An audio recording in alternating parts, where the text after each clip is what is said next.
अच्छा विचार करो, तो हम लोगों में से, तुम लोगों में से अगर भारत में पैदा ना हुए होते, चाइना में पैदा हुए होते, तो क्या कथा सुन रहे होते? कहीं किसी सिटी में छोटी छोटी आंखें, इतनी इतनी सी आंखें। हम एक बार लॉकडाउन में, कोरोना लॉकडाउन लगा था, तब कुछ काम तो था ही नहीं, वैसे तो टीवी देख ही नहीं पाते, पर लॉकडाउन में खूब टीवी देखी रात भर। तो एक बार धोखे से चैनल बदलत बदलत आगे को लगो चाइना को चैनल लग गो। महाराज भगवान करे, अच्छा जो क्या है तुम्हारा संस्कार चाइना में तो नहीं जाता है, तो टीवी पे चाइना तो नहीं दिखता है, चाइना वाले तो नहीं हमें देख पाएंगे, जाता है? चला उन्हें कौन हिंदी आती है, बाहर में गया।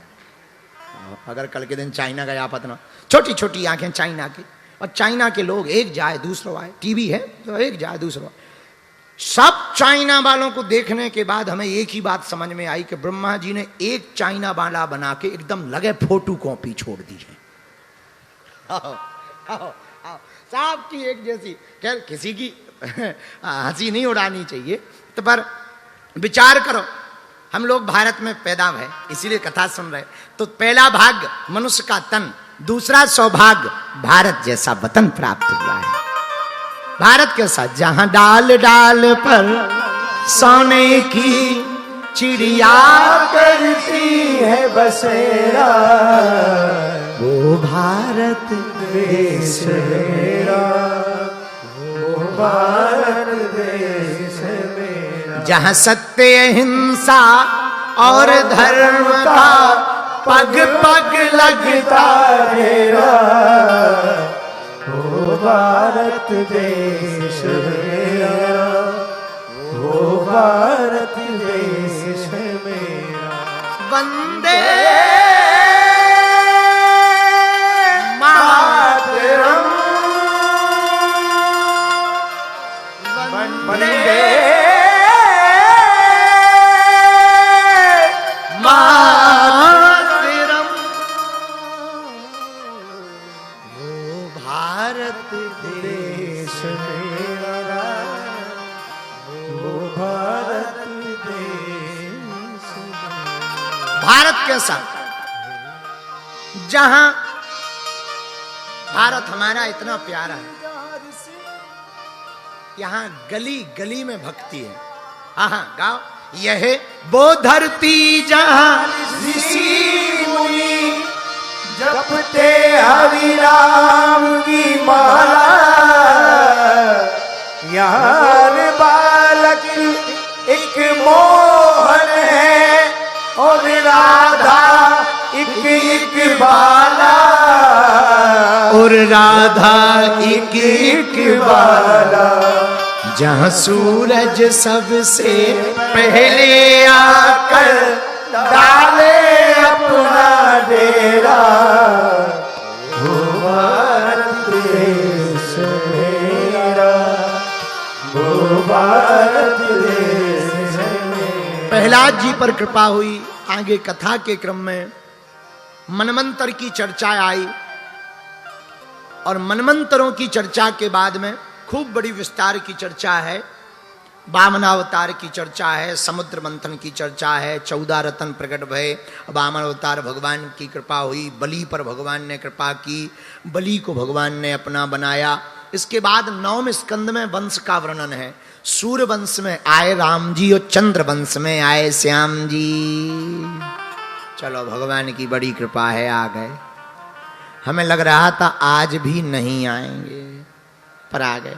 राम जी आए सूर्यवंश में, श्याम जी आए चंद्रवंश में। अब राम जी कैसे का आए ये हम आपको दूसरे दिन बता ही चुके रामनवमी पे, इसलिए सीधे ठाकुर जी को बुला लेते हैं और फिर कथा को विराम, क्योंकि तुम लोग भी बुढ़ापे का हमारा भी शरीर है, तो वैसे ही दिन भर के थके धरे हैं, तो आप लोगों को भी जाना है। कथितो वंश विस्तारो भवतो सोम सूर्य राज्यम चोभय वंशानां चरितम परमाद्भूत भूतम। कथितो वंश विस्तारो भवतो सोम सूर्य राज्यम चोभय वंशानां चरितम परमाद्भूतम। 10वें स्कंद में वर्णन आया मथुरा के राजा उग्रसेन, उग्रसेन का बेटा कंस बड़ा अत्याचारी दुराचारी हुआ, पिता को ही जेल में डाल दिया। समाज में अपनी छवि बनाने के लिए अपनी सौतेली बहन देवकी का विवाह वसुदेव से किया, पर विदा करने के लिए बाहर तक स्वयं पैदल चलकर गया ताकि लोगों को ये लगे कि राजा बड़ा उदारवादी करुणावान है। लेकिन उसी वक्त एक उपद्रव हो गया। क्या? जैसे ही विदा करने के लिए गांव के बाहर तक आया, सोई आकाशवाणी हुई, ए राजा कंस, जिस बहन का तू बड़ी प्रसन्नता के साथ विवाह करवा करके जिनकी विदा करवा रहा, इन्हीं का 8वां लाल तेरा काल होगा। सोई दिमाग खराब हो गया। क्या करें? न रहे बीन न बजे बांसुरी। एक काम करो, बहन जी को ही मार डालो। जब बहन जी ही नहीं रहेंगी तो लाल नहीं होगा, लाल नहीं होगा तो काल नहीं होगा। पर मारने लगा। सोई पति देव वसुदेव जी ने रक्षा करी। महाराज, समाज में गलत खबर जाएगी कि अपनी बहन का वध कर दिया, अत्याचारी क्रूर आप घोषित हो जाओगे। एक काम करो, बहन को मत मारो, जितनी भी संतानें होंगी हम एक एक करके ला करके तुमको दे देंगे। बात पक्की हो गई। फिर क्या? पहली संतान हुई, वसुदेव जी ने ला करके दे दी। नन्हे नन्हे हाथों को देख करके सोचा, इस बच्चे ने क्या बिगाड़ा है? हमारा काल तो 8वां लाल है, इसको वापस कर दो। नारद जी ने सोचा, वाह, अगर ये मारेगा नहीं तो पाप का घड़ा भरेगा नहीं, और नहीं भरेगा तो ठाकुर जी नहीं आएंगे। क्योंकि भगवान कब आते हैं? जब जब हो ये धर्म के हानि,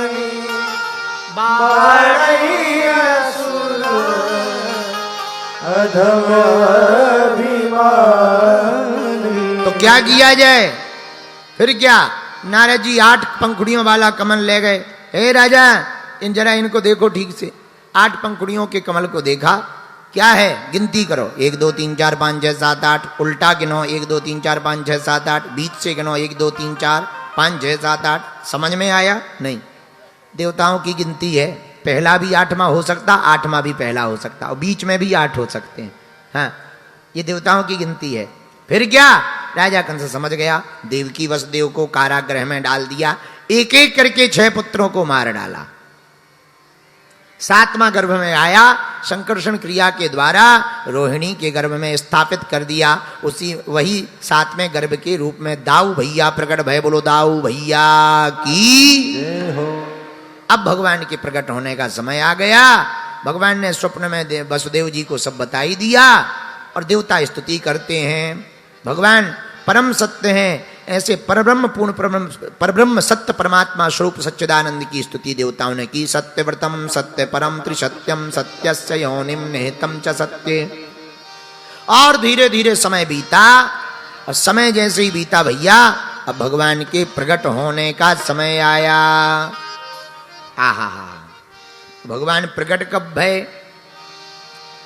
कारागृह में ठाकुर जी अवतार लेते हैं। पर कितनी अद्भुत बात! कारागृह का एक नाम है बंदी गृह।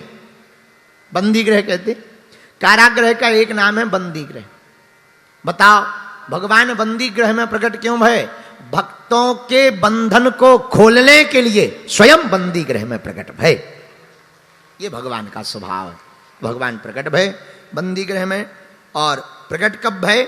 आहा, राजा कंस ने खूब यत्न किए, खूब उपाय किए, लेकिन भगवान को आने से कोई रोक ही नहीं सकता है। कोई कितना उपाय करे।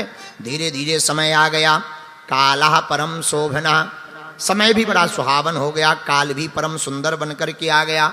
भादों का महीना, कृष्ण पक्ष, अष्टमी तिथि, बुधवार के दिन, रोहिणी नक्षत्र, बबकरण, हर्षण योग, मध्य रात्रि में 12 बजे कारागृह में देवकी वसुदेव के सामने पूर्ण परब्रह्म परमात्मा ठाकुर जी प्रकट हो गए।